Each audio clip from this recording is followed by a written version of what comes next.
Ang mabuting balita ng Panginoon ayon kay San Marcos, chapter 8, verse 1 to 10. Noong mga araw na iyon, muling nagkatipon ang mga tao.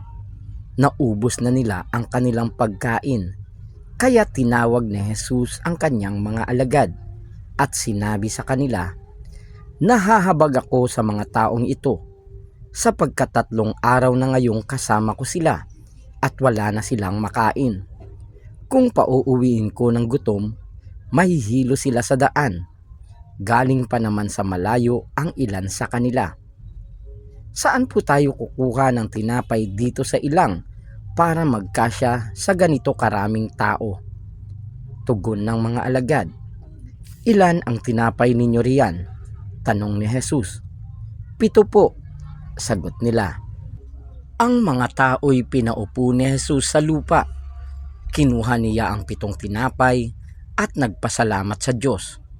Pinagpira-piraso niya ang mga iyon at ibinigay sa mga alagad upang ipamahagi sa mga tao.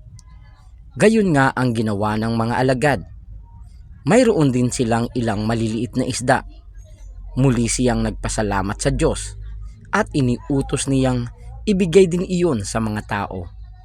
Kumain ang lahat at nabusog, at nang tipunin nila ang mga pira-pirasong tinapay na lumabis, nakapuno sila ng 7 bakul na malalaki, at may 4,000 ang kumain.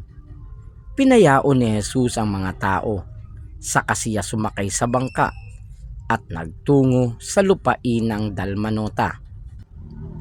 Ang mabuting balita ng Panginoon. Pinupuri ka namin, Panginoong Hesukristo.